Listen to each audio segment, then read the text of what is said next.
అందరికీ నమస్కారం. ఈరోజు కథ చెలియా నిన్ను చేర ఎపిసోడ్ నెంబర్ 24. ఈ స్టోరీ మీకు నచ్చితే తప్పకుండా లైక్ చేసి మన ఛానల్ని సబ్స్క్రైబ్ చేసుకోండి. ఇక స్టోరీలోకి వెళ్దాం. నాన్న, మీతో ఒక ముఖ్యమైన విషయం మాట్లాడాలి అని తన తల్లిదండ్రుల్ని కూర్చోబెట్టి అన్నాడు ఆదిత్య. ఆదిత్య పేరెంట్స్ ఇద్దరు ఒకరి మొహాలు ఒకరు చూసుకున్నారు. చాలా రోజుల తర్వాత ఆదిత్య వాళ్ళతో మాట్లాడటం చూసి ఎప్పుడు ఏ పని చెప్పినా సరే అని పక్కకు వెళ్ళిపోతూ తమకి పెళ్లి గురించి మాట్లాడే అవకాశం ఇవ్వని ఆదిత్య ఈరోజు తనంతటి తానుగా పిలిచి కూర్చోబెట్టి వాళ్ళతో మాట్లాడుతున్నాడు అని. మీకు ఈ విషయం తెలిసే ఉంటుంది. ఇండియాలో ఒక అమ్మాయిని ఇష్టపడ్డాను అని తల వంచుకొని చకచక మానస గురించి వాళ్ళ ఫ్యామిలీ గురించి వివరంగా చెప్పేశాడు ఆదిత్య. అంతా విన్న రాజేష్ నవ్వుకొని, ఈ విషయం నాకు ఆల్రెడీ తెలుసు, కానీ నీ అంతట నువ్వు చెప్పే వరకు ఎదురు చూద్దామని వెయిట్ చేశాను నాన్న. యాక్చువల్లీ జెస్సీ లాంటి మంచి అమ్మాయిని ఎందుకు వద్దన్నావో ఫస్ట్ మాకు అర్థం కాలేదు, కానీ నాన్న కాల్ చేసి వివరంగా చెప్పాక మాకు అర్థమైంది. మేం కూడా ఆలోచించుకునే టైం కావాలి కదా. ప్రేమించాను అనంటే ఆ అమ్మాయి ఎవరో, ఎలా ఉంటుందో, అసలు మనతో మింగిల్ అవ్వగలదో లేదో అని మాకు కూడా కాస్తో కూస్తో భయం ఉంటుంది కదా అన్నాడు రాజేష్. మీకు భయమా? ఎందుకు అడిగాడు ఆదిత్య. ఎందుకేంటి, కంటికి రెప్పలా ఇన్నాళ్ళు ప్రేమగా పెంచుకున్న కొడుకుని ఎవరో కొత్త అమ్మాయి చేతుల్లో పెడుతుంటే మాకు టెన్షన్ ఉండదా? ఆ అమ్మాయితో నువ్వు సంతోషంగా ఉండగలవో లేదో అని మాకు కూడా ఉంటుంది కదా. పెళ్ళంటే మాటలు కాదు కదా, ఒక జీవితం. అన్నింటికీ సర్దుకొని కష్ట నష్టాల్లో నీకు తోడుగా ఒక అండగా ఉండాలి. అంతా బాగున్న వరకు అందరూ బాగానే ఉంటారు, కానీ మనకి కష్టం వచ్చినప్పుడే మన పక్కన నిలబడే వాళ్ళు మన లైఫ్ పార్ట్నర్ కావాలి. అంటే వాళ్ళకి నీకు డబ్బున్నా లేకపోయినా నీతో ఎప్పుడూ ఒకేలా ఉండాలి. అఫ్కోర్స్ పెళ్లి చూపుల్లోనే ఇలాంటి క్వాలిటీస్ మనకి కనబడవు, కానీ అలా నిలబడగలరా లేదా అనేది ఆ కుటుంబం మీద ఆధారపడి ఉంటుంది. ఇప్పుడు నీ విషయమే తీసుకుందాం. మానస నలుగురి మధ్య పెరిగిన అమ్మాయి. వాళ్ళది ఉమ్మడి కుటుంబం. మానస పేరెంట్స్ అందరితో కలిసి ఒకే ఇంట్లో లేకపోయినా పక్క పక్కనే ఉన్నారు. మానస తండ్రికి అన్ని విధాలా ఆ కుటుంబం సపోర్ట్ చేస్తుంది అని తెలిసింది. అంటే ఒక ఇంట్లో ఏదైనా సమస్య వస్తే 4 చేతులు అతనికి అండగా ఉన్నాయి. చిన్నప్పటి నుండి ఇలాంటివి చూసిన మానసకి ప్రత్యేకంగా చెప్పాల్సిన అవసరం ఉండదు. రేపు ఎలా ఉన్నా కూడా నిన్ను నిన్నుగా చూసే అమ్మాయి నీ జీవితంలోకి రావాలని నా ఆశ. నీ ఆస్తి అంతస్తులు చూసి కాదు. అందుకే నీకు పెళ్ళంటే 1కి 10 సార్లు ఆలోచించాను అన్నాడు రాజేష్. నాన్న, వాళ్ళ ఫ్యామిలీ గురించి నాకు కూడా ఇవన్నీ తెలియవు, కానీ మీకు ఇవన్నీ ఎలా అని అడిగాడు ఆదిత్య. మీ తాతయ్య చెప్పాడు, జైతో మాట్లాడాను కూడా. తను వాళ్ళ కుటుంబ పరిస్థితుల గురించి మొత్తం వివరంగా చెప్పాడు. అంతేకాదు, ఈ పెళ్లి పెట్టిపోతుల్లో కూడా ఏ విషయంలోనూ తగ్గమని, మన రేంజ్కి తగ్గట్టే అన్నీ జరుగుతాయని హామీ ఇచ్చాడు అని చెప్పాడు రాజేష్. జై అలా అంటే నేనేమన్నానో తెలుసా? మా ఆదిత్యకు వచ్చే ప్రపోజల్స్ ముందు ఈ ప్రపోజల్ చాలా చిన్నది, ఏమి ఇవ్వగలరు అని. మాకున్నది మొత్తం రాసివ్వమని అడిగినా కూడా ఇస్తాం. మా అన్నదమ్ములకు కానీ మా తల్లిదండ్రులకు కానీ ఎవరికి ఎలాంటి అభ్యంతరం లేదు. మాకు కావాల్సింది మా మానస సంతోషం. తను సంతోషంగా ఉండటం కోసం ఇవేమి మాకు పెద్ద విషయాలు కావు అని అన్నాడు జై. ఆ మాటే నాకు నచ్చింది. ఒకరి కోసం అందరూ నిలబడటం అంటే అది. అన్నీ వదులుకోవటానికి కూడా సిద్ధపడటం మామూలు విషయం కాదు. అలాంటి కుటుంబం నుండి వచ్చిన అమ్మాయి కూడా తన వాళ్ళ కోసం అలానే నిలబడుతుందని నా నమ్మకం. అందుకే జైకి చెప్పాను, వీలైనంత త్వరగా ఇండియాకు వస్తాం, మిగిలిన విషయాలు మాట్లాడుకుందామని చెప్పాడు రాజేష్. రాజేష్ మాటలకి చాలా సంతోషపడిపోయాడు ఆదిత్య. తన తల్లిదండ్రుల్ని ఆనందంగా హత్తుకొని, థ్యాంక్ యూ నాన్న, మీ నమ్మకం ఖచ్చితంగా నిజమవుతుంది.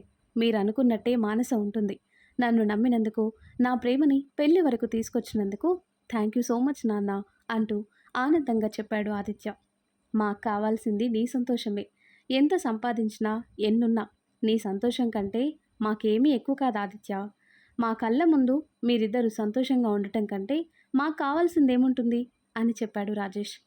బుల్లెటు, గెట్ రెడీ, నీకోసం వచ్చేస్తున్నా అని తనలో తాను మానస గురించి అనుకున్నాడు ఆదిత్య సంతోషంగా. రోజులు చకచక ముందుకు జరిగి జై రాధికల పెళ్ళి 10 రోజుల్లోకి వచ్చేసింది.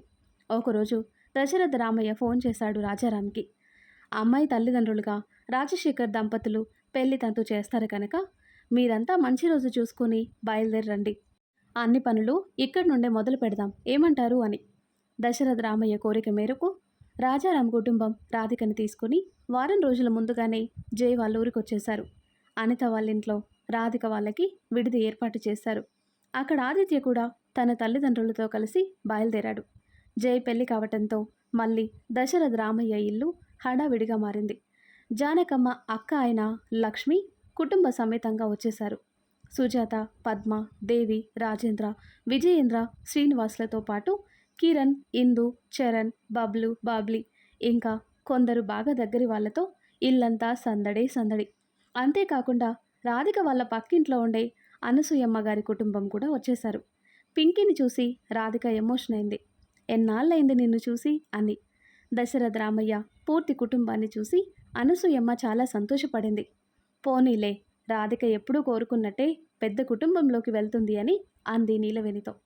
అవునాంటీ, ఎప్పుడు రాధిక ఇలా అందరూ కావాలంటే నేను చాలాసార్లు అనుకున్నాను ఇదంతా జరిగే పనేనా అని.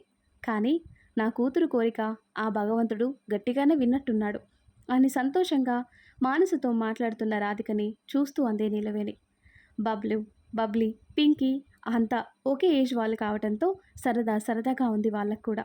పెద్దవాళ్ళు చీరలు, నగలు, భోజనాలు, వసతి, పెట్టిపోతల గురించి మాటల్లో ఉంటే వీళ్ళు మాత్రం ఏమాత్రం తగ్గకుండా వాళ్ళ స్కూల్లో విషయాల గురించి, ఇష్టమైన కార్టూన్స్ గురించి, ఫుడ్ గురించి మాట్లాడుతూ పోటీ పడ్డారు. అర్జున్, ప్రియా, నందు, చరణ్, కిరణ్, ఇందు, మానస ఎవరికి తగ్గ పనుల్లో వాళ్ళు బిజీ అయ్యారు. అంతలోనే అనసూయమ్మ గారితో మాట్లాడుతున్న నీలవేణి దగ్గరకొచ్చాడు జై. అత్తయ్య, మీరోసారి ఇలా రండి అని తనతో పాటు వాళ్ళ ఇంటికి పిలుచుకు వెళ్ళాడు జై. హాల్లో దశరథ రామయ్య, రాజారాం, జానకి, తులసి, లక్ష్మి కూర్చొనున్నారు. మిగతా వాళ్ళు పనుల మీద బయటికి వెళ్లారు. ఇంటి గుమ్మం ముందుకు రాగానే ఎదురుగా ఉన్న అందరిని చూసి, ఏదైనా ముఖ్యమైన విషయమా జై అని అడిగింది నీలవేణి. అవునత్తయ్య, చాలా ముఖ్యమైన విషయం, అందుకే మిమ్మల్ని ఇక్కడికి తీసుకొచ్చాను అన్నాడు జై. నేను లేకపోతే ఏంటి, తులసి ఆంటీ వాళ్ళు ఉన్నారు కదా జై. రాధిక విషయంలో నువ్వు నన్నేమీ అడగాల్సిన పనిలేదు. మంచి చెడు చెప్పే పెద్దవాళ్ళు అక్కడుండగా నేనెందుకు అంది నీలవేణి కాస్త మొహమాటంగా. ఇది రాధికకి సంబంధించిన విషయం మాత్రమే కాదత్తయ్య, మీకు సంబంధించింది కూడా. మీరు లేకుండా ఎలా అని. ముందు లోపలికి వెళ్దాం పదండి అని జయ చెప్తే ముందుకు కదిలింది నీలవేణి. రామా, ఇలారా అని రాజారాం పిలిస్తే రాజారాం వైపు వెళ్ళింది నీలవేణి.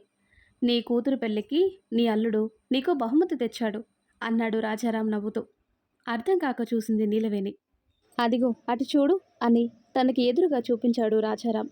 అటు చూసిన నీలవేణి సడన్గా కాసింత షాక్తో, ఆ తర్వాత ఆనందంతో తనకి ఎదురుగా ఉన్న వాళ్ళ దగ్గరికి వెళ్ళింది.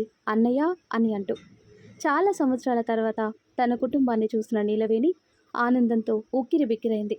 తన అన్నలు శేఖర్, మోహన్లని చూసి వెంటనే తేరుకొని, క్షమించండి అన్నయ్య, నా ప్రేమ విషయం మీకు చెప్పలేక భయపడి ఇంట్లో నుండి వచ్చేశాను అని మెల్లిగా చెప్పింది నీలవేణి. తప్పు నీది మాత్రమే కాదమ్మా, మాది కూడా. అన్ని విషయాలు మాతో చెప్పే నా చెల్లెలు ప్రేమ విషయం ఎందుకు దాచిందో అని అర్థం చేసుకోకుండా మూర్ఖంగా కులగోత్రాల గురించి, ఆస్తి అంతస్తుల గురించి ఆలోచించి చిన్నప్పటి నుండి ప్రేమగా చూసుకున్న నీ గురించి పట్టించుకోవటం కూడా మానేశాం అన్నాడు నీలవేణి రెండో అన్నయ్య మోహన్. అది కాదన్నయ్య, తప్పు మీది కాదు, నాదే. మీకు చెప్పడానికి భయపడ్డాను అంది నీలవేణి. ఇప్పుడు కరిగిపోయిన పాత విషయాల గురించి ఎందుకు, ఇదిగో చూడు అని శేఖర్ తన భార్య సుమతిని చూపించి మీ వదిన అని పరిచయం చేశాడు. వదిన అని పిలవగానే సుమతి చిన్నగా స్మైల్ ఇచ్చింది. తను మీ చిన్న వదిన కస్తూరి అని మోహన్ భార్యని చూపించింది సుమతి. చాలా సంతోషంగా ఉంది మిమ్మల్ని ఇలా చూస్తుంటే అంటూ అన్నల దగ్గర ఆనాటి చిన్నారి చిట్టి చెల్లిలా చేరింది నీలవేణి. తన అన్న వదినల మాటల్లో అసలు తనెక్కడుందో కూడా కాసేపు మర్చిపోయింది నీలవేణి. నీలవేణి సంతోషాన్ని చూసి మురిసిపోయింది తులసి. రాధిక కూడా జై పక్కనే నిలబడి తన తల్లి ఆనందాన్ని చూస్తూ అలాగే ఉండిపోయింది. కాసేపటి తర్వాత ఇంతకీ నా మేనకోడలెక్కడా అడిగారు శేఖర్, మోహన్ ఒకేసారి. అప్పుడు కానీ గుర్తుకు రాలేదు నీలవేణికి, తను కాసేపు రాధిక గురించి కూడా మర్చిపోయానని. ఇదిగో ఇక్కడే ఉంది అని జై పక్కన నిలబడి తన సంతోషాన్ని కళ్ళార్పకుండా చూస్తూ ఆనందపడుతున్న రాధికని పిలిచింది నీలవేణి. రాధిక వెళ్ళి మోహన్, శేఖర్ దంపతులకి నమస్కరించింది. నీ కూతురు కంటే ముందు అల్లుణ్ణి చూసాం. చాలా సంతోషం. అబ్బాయి అమ్మాయి చూడ చక్కగా ఉన్నారు అంది సుమతి. అవును, జంట చాలా బాగుంది అంది కస్తూరి. అవును, మీకెలా తెలుసు అని అడిగి వెంటనే జై నీకు బహుమతి తెచ్చాడు అన్న రాజారాం మాటలు గుర్తుకు తెచ్చుకొని, అంటే జై మన ఊరికొచ్చాడా అడిగింది నీలవేణి. అవును నీలా, జై నన్నోసారి అడిగాడు మీ తల్లిదండ్రుల వివరాల గురించి. తనేదో మనది ఒకే ఊరు కనుక క్యాజువల్గా అడిగాడేమో అని అనుకున్నాను. కానీ ఈరోజు ఉదయం వీళ్ళిక్కడికి వచ్చే వరకు నాకు తెలీదు. జై అడిగింది క్యాజువల్గా కాదు, నీ కుటుంబాన్ని నీ దగ్గరికి చేర్చడానికి అని. నేను కూడా అప్పుడు అనుకోలేదు అంది తులసి. నీలవేణి అలానే చూస్తుంటే, అవునమ్మా, జై మన ఊరికొచ్చాడు. మా కోసమే. కానీ 10 ఏళ్ల క్రితమే మేము ఆ ఊరు వదిలేసి టౌన్కి వెళ్ళిపోయాం. కానీ ఊర్లో మనకి తెలిసిన వాళ్ళ ద్వారా వివరం కనుక్కొని మా కోసం వచ్చాడు మాతో మాట్లాడటానికి. మొదట మాకు చాలా ఆశ్చర్యంగా అనిపించింది. సుమారు 25 సంవత్సరాల క్రితం వెళ్ళిపోయిన మా చెల్లికి ఒక కూతురుందని, ఆ కూతురు ఇప్పుడు పెళ్లి చేసుకోబోతుందని, స్వయానా నీ అల్లుడే మా కోసం వెతుక్కుంటూ వస్తాడని మేం కూడా అనుకోలేదు. కాసేపు ఆశ్చర్యంగా, తర్వాత ఆనందంగా అనిపించింది. నువ్వు వెళ్ళాక కొన్ని రోజులు మాకు కోపంగా ఉన్న మాట నిజమే. కానీ కోపం శాశ్వతం కాదు కదా. అమ్మా నాన్న కూడా మాకు దూరం అయ్యాక చాలాసార్లు నేను తమ్ముడు అనుకున్నాం నువ్వెక్కడున్నావో ఎలా ఉన్నావో అని. కానీ ఏమి చేయలేని పరిస్థితి. నీ గురించి మాకు, మా గురించి నీకు ఎలాంటి సమాచారం లేదు. ఒక్కసారైనా నిన్ను చూడాలని చాలాసార్లు అనుకున్నాం. కానీ అది వీలు కాలేదు. కానీ నీ అల్లుడి వల్ల ఈరోజు మా కోరిక తీరింది అని సంతోషంగా చెప్పాడు శేఖర్. నీలవేణి జై దగ్గరికి వెళ్ళింది.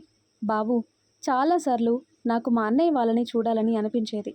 పెళ్ళైన కొత్తలో భయం, ఆ తర్వాత ఆయన పోవటంతో ఇక వెళ్ళలేకపోయాను. అప్పుడప్పుడు నేను ఒకసారి మా వాళ్ళ దగ్గరికి వెళ్ళుంటే బాగుండేదేమో అని అనుకున్నా. కానీ అది కుదరలేదు. అలానే 25 సంవత్సరాలు గడిచిపోయాయి. కానీ ఈరోజు నీ వల్ల నా తీరని కోరిక తీరింది. చాలా థ్యాంక్స్ బాబు అని జై చేతులు పట్టుకొని ఎమోషన్ అయింది నీలవేణి. నీలవేణి అలా అవటంతో ప్లీజ్ అత్తయ్య, కంట్రోల్ అని చెప్పి రాధిక వైపు చూశాడు జై. రాధిక నీలవేణిని హత్తుకొని, అమ్మా ప్లీజ్ ఏడవకు. ఇప్పుడు నీ అన్నయ్య వాళ్ళు కూడా వచ్చారు. హ్యాపీగా ఉండాల్సింది పోయి ఇలా అయిపోతావా? మీ అన్నయ్య వాళ్ళు ఏమనుకుంటారు? మా ఇంట్లో మా చెల్లి కన్నీళ్లు పెట్టుకోలేదు, మా మేనకోడలు సరిగ్గా చూసుకోలేదని అనుకుంటే ఎలా అంది రాధిక. ఇది బాధ కాదు, సంతోషం. సంతోషంతో కూడిన ఉద్వేగం అంది నీలవేణి. అమ్మా నీలవేణి, చాలా సంతోషంగా ఉంది మీ కుటుంబాన్ని చూసి. ఇప్పుడు నువ్వు సంతోషంగా ఉండాల్సిన టైం అని అన్నాడు దశరథ రామయ్య. జై, అందరికీ వసతి ఏర్పాటు చెయ్యి అని జైకి చెప్పి అందరినీ నీలవేణితో పాటు పంపారు దశరథ రామయ్య. నీలవేణి తన అన్న వదినలతో సంతోషంగా మాట్లాడుతూ వెళ్తుండడం చూసి రాజారాం కూడా సంతోషపడ్డాడు. ఇన్నాళ్ళకి నా బిడ్డ కళ్ళల్లో ఆనందం కనిపించింది అనంటూ. కాసేపటి తర్వాత అందరూ ఎవరి పనుల్లో వాళ్ళు ఉండగా అటుగా వచ్చిన జైని పక్కకి తీసుకెళ్ళింది రాధిక. ఏంటి, ఏం చేస్తున్నావు? అర్జెంటుగా వెళ్ళాలి అని జై చెప్పేలోగానే జైని హత్తుకుంది రాధిక. థ్యాంక్ యూ జై అని అంటూ. రాధికని హత్తుకొని థ్యాంక్స్ ఎందుకు, అది నా బాధ్యత. అత్తయ్య సంతోషం కోసం చేశాను. మా అమ్మ కోసం అయితే చేయనా? అలానే. అసలు ఇది చాలా చిన్న విషయం అంతే కదా అన్నాడు జై. నీకు ఇది చాలా చిన్న విషయమే కావచ్చు జై, కానీ అమ్మకి కాదు. ఎందుకంటే నాకు ఇంకా బాగా గుర్తుంది. నాన్న చనిపోయిన తర్వాత హీరో, తులసి మాకు ఏ లోటు లేకుండా చేశారు. మమ్మల్ని వాళ్ళ దగ్గరే ఉండమని చెప్పారు. కానీ అప్పటికే ఎన్నో రకాలుగా సాయం చేసిన వాళ్ళకి మేం భారం కాకూడదు అని అమ్మ ఒప్పుకోలేదు. తనకి చేతనంత వరకు నాన్న జ్ఞాపకంగా ఉన్న ఇంట్లోనే ఉంటానని చెప్పింది. చాలాసార్లు తన వాళ్ళ గురించి ఆలోచిస్తూ ఎన్ని రాత్రులు మేల్కొందో నాకు తెలుసు. కానీ ఏం చేయలేక, అలా అని వాళ్ళని మర్చిపోలేక తనెంత బాధపడిందో నాకు తెలుసు. అప్పుడే నాకు అనిపించింది, అమ్మ నేను బ్రతకటానికి అన్నీ ఉన్నాయి, కానీ నాన్న తరపు వాళ్ళు కానీ అమ్మ తరపు వాళ్ళు కానీ ఎవ్వరూ లేరు. మనకి కష్టం వచ్చినా సంతోషం వచ్చినా నా అనే వాళ్ళు ఎప్పుడూ మన చుట్టూ ఉండాలి జై. ఎందుకో తెలుసా? కష్టం వస్తే మన వాళ్ళని చూసి కాస్త ధైర్యంగా అనిపిస్తుంది, మనకంటూ ఇందరున్నారు అని. సంతోషం వస్తే ఇంకా బాగుంటుంది, నలుగురితో కలిసి పంచుకుంటాం కనుక. అందుకే ఆ తెలిసి తెలియని వయసులోనే నిర్ణయం తీసుకున్నాను. నా జీవితంలో మాత్రం నాకు పెద్ద కుటుంబం ఉండాలి, అందరి మధ్యలో బ్రతకాలి అని. ఏ ఇంట్లో అందరూ ఒకేలా ఉండరు జై. ఒక ఇంట్లో ఉన్నంత మాత్రాన అందరూ ఒకేలా ఎందుకుంటారు? కానీ అందరి మనసులో ఇది నా కుటుంబం అని ఒక ముద్ర పడితే చాలు, ఆటోమేటిక్గా ఆ ఇంట్లో ఉన్న వాళ్ళందరి మధ్యలో ఓ బలమైన బంధం ఏర్పడుతుంది. అది చాలు కదా ఆ ఇంట్లో ఉన్న మనుషులంతా ఒకే రకంగా లేకపోయినా ఒకటిగా ఉండటానికి, అంది రాధిక. కరెక్ట్గా చెప్పావు రాధిక అని. I'm sorry. ఏం జరిగినా నా వల్ల నీకు బాధ తప్పలేదు. నా వల్లే కదా మీ నాన్న నానమ్మ దూరం అయ్యారు. రియల్లీ సారీ అన్నాడు జై రాధికని ఇంకాస్త గట్టిగా హత్తుకుంటూ. ఇప్పుడు ఆ విషయం గురించి ఎందుకు జై? నేనెప్పుడో మర్చిపోయాను. నువ్వు మర్చిపో. ఇంకోసారి ఈ మాట నీ నోటి వెంట రాకూడదు. వస్తే నాకు చాలా బాధగా ఉంటుంది. నన్ను బాధ పెట్టాలని నీకు అంత కోరికగా ఉంటే నాకు మళ్ళీ ఆ విషయాన్ని గుర్తు చేయి, అంది రాధిక కాస్త అలక చూపిస్తూ. ఓకే ఓకే, ఇంకోసారి అనను కాకనను. ఇప్పుడు నిన్ను చూస్తుంటే ఏమనిపిస్తుందో తెలుసా? ప్రేమకి ప్రతిరూపమైన రాధమ్మ స్థానంలో అలక పాన్పు పట్టిన ఆ సత్యభామ కనిపిస్తుంది. నాకు నా రాధమ్మే కావాలి అన్నాడు జై. జై మాటకి నవ్వింది రాధిక. లవ్ యూ జై అనంటూ. లవ్ యూ టూ రాధిక అన్నాడు జై. జై మొబైల్ రింగ్ అవటంతో అర్జున్ కాల్ చేస్తున్నాడు. మళ్ళీ వస్తాను అని వెళ్ళాడు జై అక్కడి నుండి. రాధిక అక్కడి నుండి పక్కకి రాగానే, అమ్మ రాధిక, నీతో కాస్త మాట్లాడాలి, ఇలా రా తల్లి అని రాజేంద్ర పిలుపు విని అటుగా వెళ్ళింది రాధిక. చెప్పండి మావయ్య గారు అంటూ వెళ్ళింది రాధిక. కూర్చోమ్మా అని చైర్ చూపించి చుట్టూ చూశాడు రాజేంద్ర. చుట్టుపక్కల ఎవరూ లేకపోవటంతో రాధికకి కొంచెం దగ్గరగా వచ్చి, నీతో ఒక చాలా ముఖ్యమైన విషయం చెప్పాలి రాధిక. చెప్పిన తర్వాత నువ్వు ఎలా రియాక్ట్ అవుతావో నాకు తెలీదు, కానీ ఇప్పుడు చెప్పకపోతే ఇక మీదట నేను చెప్పలేను. చాలా సంవత్సరాల నుండి నేను మోస్తున్న భారాన్ని నీతో చెప్పి దించుకోవాలి. అందుకే ఎలాగైనా సరే ఈరోజు నీతో చెప్పేయాలని నిర్ణయం తీసుకుని వచ్చాను అన్నాడు రాజేంద్ర. రాజేంద్ర ఏం మాట్లాడుతున్నాడో అర్థం కాకపోయినా రాజేంద్ర చెప్పే విధానాన్ని బట్టి రాధికకి అది చాలా సీరియస్ మ్యాటర్ అని అనిపించింది.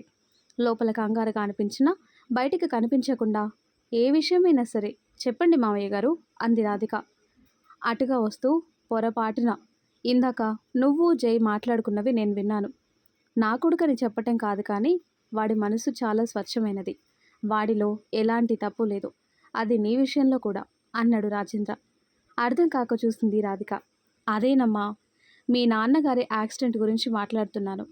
అసలు యాక్సిడెంట్ చేసింది జై కాదమ్మా, నేను అన్నాడు రాజేంద్ర వణుకుతున్న గొంతుతో. ఆ మాట వినగానే రాధిక కూర్చున్న దగ్గర నుండి ఒక్కసారిగా లేచి నిలబడింది. అవునమ్మా, యాక్సిడెంట్ చేసింది జై కాదు, నేను. అసలు ఆ రోజు జై ఆ కారులోనే లేడు అని ఆ రోజు జరిగింది గుర్తు చేసుకుంటూ రాధికకి చెప్పాడు రాజేంద్ర. బిజినెస్ పని మీద వేరే ఊరు వెళ్ళి వస్తుంటే ఆ రోజు కార్ బ్రేక్స్ ఫెయిల్ అయ్యాయి. చూసుకోకుండా రోడ్డు మీదకి వచ్చేసాను. కాలేజ్ హాలిడేస్ అని ఇంటికి వెళ్ళటానికి నా కోసం దారిలో వెయిట్ చేస్తున్నాడు జై. అందుకే వాడు నాకు దగ్గరలో ఉండటం వల్ల యాక్సిడెంట్ జరిగిన తర్వాత వెంటనే మీ వాళ్ళని నన్ను హాస్పిటల్లో చేర్చాడు. నాకు స్పృహ రావటానికి ఒకరోజు పట్టింది, కానీ అప్పటికే నీకు చాలా నష్టం జరిగిపోయింది. నాకు తర్వాత తెలిసింది జై ఆ తప్పుని తన మీద వేసుకున్నాడు అని. నాకు స్పృహ వచ్చేసరికి మీ వాళ్ళ అంత్యక్రియలు పూర్తయ్యాయి. జై రాజారాం గారితో మాట్లాడిన విషయాలు విన్నాను. జై నా దగ్గరికి రాగానే వాడిని అడిగాను, ఎందుకు తప్పు నీ మీద వేసుకున్నావు అని. ఊర్లో అందరికీ అండగా ఉండే మీరు ఈ తప్పు వల్ల అందరి దృష్టిలో తక్కువ కావటం నాకు ఇష్టం లేదు నాన్న. జరిగిన దానికి శిక్ష ఎవరో ఒకరికి పడాలి కనుక ఆ శిక్ష నేను తీసుకుంటాను అన్నాడు జై. అది కాదురా అని నేను వాడికి నచ్చ చెప్పేలోగానే విషయం తాతయ్యకి తెలిస్తే భరించలేరు. ఎవ్వరికీ తెలియకూడదు. నాకు మాటివ్వండి నాన్న అని నన్ను లాక్ చేశాడు జై. ఇది జరిగింది రాధిక. తప్పు చేసింది నేనే. నేను అన్నీ చెక్ చేసుకోకుండా అలా రావటం వల్లే జరిగింది. ఇందులో జై తప్పు ఏమీ లేదు. నీ దృష్టిలో వాడెప్పుడో ఒక్కసారైనా తక్కువ కాకూడదు అని నీకు ఈ విషయం చెప్తున్నాను అని మౌనంగా తలదించుకున్నాడు రాజేంద్ర. రాధిక అలా ఎదురుగా రాజేంద్రని చూసి కాసేపటి తర్వాత, జరిగిన దానికి మీరు ఇన్నేళ్లుగా ఎంత కుమిలిపోయి ఉంటారో నాకు అర్థమవుతుంది మావయ్య. ప్లీజ్ మీరులా ఎవరి ముందు తల దించుకోకుండా ఉండాలని జై తను చెయ్యని దాన్ని తన మీదకి వేసుకున్నాడు. మరిప్పుడు మీరు ఇలా ఉంటే జై చేసిన దానికి విలువ ఉంటుందా అంది రాధిక. అంటే అన్నాడు రాజేంద్ర. అంటే అంటే ఏం లేదు మావయ్య, జరిగిన దాన్ని మనం మార్చలేం. ఏం చెప్పాలో కూడా తెలియటం లేదు. కానీ ఒకటి, జై అంటే నాకు చాలా చాలా ఇష్టం. ఈరోజు మీరు జరిగింది చెప్పి నా దృష్టిలో నా జైని ఎంతో ఎత్తులో నిలబెట్టారు. 16 ఏళ్లకే కుటుంబాన్ని దృష్టిలో పెట్టుకొని ఓ నిర్ణయం తీసుకొని తప్పు తన మీద వేసుకున్నాడు. ఒకవేళ జై అలా చేయకుంటే మీరు జైలుకు వెళ్ళేవారు. అది చూసి తాతయ్య గారు భరించేవారా? తెలియక చేసినా తెలిసి చేసినా తప్పుకి శిక్ష పడకుండా ఉంటుందా? ఆయనకి ఏదైనా అయితే ఇంట్లో అందరూ ఏమైపోతారు? నలుగురి మాటల్లో ఇదే విషయం గురించి విని పదే పదే వింటూ ఎంతవరకు భరిస్తారు? మాటల్లో తేడాలొస్తాయి. అది ఎంతవరకైనా వెళ్ళొచ్చు, మనసుల నుండి మనుషుల వరకు. నిజం చెప్పాలంటే జై బహుశా ఇదంతా ఆలోచించే తప్పు తన మీదకి వేసుకొని ఉంటాడు. ఒకవేళ తప్పు చేసింది జై అయితే చిన్న పిల్లాడు తెలిసి తెలియక చేశాడనో, లేక అలాంటి వాడు మీలాంటి బిడ్డ కావటం మీ దురదృష్టమనో, ఇంకేంటో అనుకునేవారే కానీ మిమ్మల్ని ఎవరూ తప్పు పట్టేవాళ్ళు కాదు. నా జై మనసు చదివిన దాన్ని. నాకు తెలిసి తను ఇలానే అనుకుని ఉంటాడు అంది. జరిగింది మర్చిపోండి మావయ్య గారు. ఇకనైనా ప్రశాంతంగా ఉండండి. మీలో మీరు ఇన్నాళ్ళుగా దాచుకున్న బాధ నుండి మీకు మీరుగా బయటికి రండి. పశ్చాత్తాపానికి మించిన ప్రాయశ్చిత్తం లేదు అని అంటారు కదా. ఇకపై ఈ విషయాన్ని నా దగ్గరే కాదు, ఇంకెవరి దగ్గర మాట్లాడకండి ప్లీజ్. నా కోసమే కాదు, నా జై కోసం కూడా అంది రాధిక. అమ్మ రాధిక, నా బిడ్డ మనసు బాగా అర్థం చేసుకున్నావు. నీలాంటి తగిన అమ్మాయి మావాడి జీవితంలోకి రావటం మా అదృష్టం. నీ తండ్రి లాంటి వాడిని అని నోటి మాట చెప్పటం లేదు. ఎప్పుడైతే జై నీకోసం నిలబడ్డాడో ఆ రోజు నుండే నేను కూడా నిన్ను మా జై, నందు, అర్జున్, ప్రియ, మానసతో సమానంగా అనుకున్నాను అన్నాడు రాజేంద్ర. సరే మావయ్య, మళ్ళీ చెప్తున్నాను, జరిగింది మర్చిపోండి, ఇక వెళ్దాం. ఎవరైనా ఇటుగా వచ్చి మన మాటలు వింటే ప్రమాదం అని అక్కడి నుండి వెళ్ళిపోయారు రాజేంద్ర, రాధిక. ఇంకాసేపట్లో ఆదిత్య తన పేరెంట్స్తో కలిసి వస్తాడని రాజారాం మాటల్లో తెలిసి ఆదిత్య కోసం ఎదురు చూస్తూ ఉంది మానస చాలా సంతోషంగా.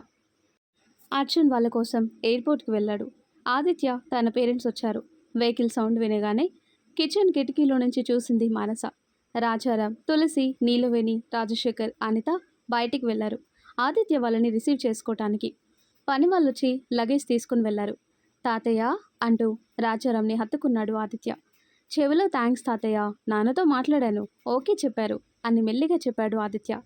రాజారాం నవ్వి, నువ్వు హ్యాపీనే కదా, నాకు కావాల్సింది కూడా అదే అన్నాడు రాజారాం. ఏంటో వచ్చి రాగానే తాత మనవడు ఇద్దరూ ఒకరికొకరు చెవుల్లో గుసగుసలు. కనీసం పక్కన నేనున్నానని కూడా పట్టించుకోవట్లేదు అంది తులసి. అయ్యో గ్రాని, నువ్వు లేకుండానా అంటూ రాజారాంని వదిలి తులసిని హక్ చేసుకున్నాడు ఆదిత్య. ముందు లోపలికి రండమ్మా అని అనిత వాళ్ళు పిలవటంతో ఆదిత్య వాళ్ళంతా లోపలికొచ్చారు. లోపలికి రాగానే మా నాన్న రాజశేఖర్, అమ్మ అనిత అని అర్జున్ పరిచయం చేశాడు. ఆదిత్య చూపంతా మానసి కోసమే. నేను వస్తున్నానని తెలుసు కదా, ఈ బుల్లెట్ ఇక్కడే ఉండకుండా ఎక్కడికి వెళ్ళిందో అని దిక్కులు చూస్తూ ఉంటే అది గమనించిన రాకేష్, మీకు అమ్మాయి కూడా ఉండాలని మా రాధిక చెప్పింది అన్నాడు కావాలని. ఉంది, ఇంతకు ముందు వరకు. కానీ వాళ్ళ మావయ్య ఇంటికి వెళ్ళిందేమో. రాధిక పెళ్ళంటే అన్నీ తానే అన్నట్టు అటు ఇటు తిరుగుతూనే ఉంది అన్నాడు రాజారాం. అంతలోనే రాధిక కూడా రావటంతో ఎలా ఉన్నారు అంకుల్, ఆంటీ అని ఆదిత్య పేరెంట్స్తో మాటల్లో పడింది రాధిక. బిడియంతో బయటికి రాలేక అలా అని కిచెన్లోనే ఉండలేక కాసేపు అవస్థపడింది మానస. ఇక తప్పదన్నట్టు కిచెన్ వెనక వాకిలి నుండి దశరథ రామయ్య ఇంటికి వెళ్ళింది మానస. అప్పుడే ఆదిత్య పేరెంట్స్కి ఎదురు పడలేక కాసింత బింకంతో ఇంట్లోకి రావటంతోనే ఆదిత్య వాళ్ళు వచ్చారా అని అడిగాడు జై. ఇప్పుడే అని అత్తయ్య అంటూ లోపలికి వెళ్ళింది మానస. ఆదిత్య వచ్చాడని జై, నందు వెళ్ళారు అనిత వాళ్ళ ఇంటికి. మరి ఆ తర్వాత ఏం జరుగుతుందో నెక్స్ట్ వీడియోలో తెలుసుకుందాం. ఎంతో ఇంట్రెస్టింగ్గా ఉండే ఈ స్టోరీ నెక్స్ట్ పార్ట్స్ కోసం ఈ వీడియో లైక్ చేసి మన ఛానల్ని తప్పకుండా సబ్స్క్రైబ్ చేసుకోండి. Thanks for watching.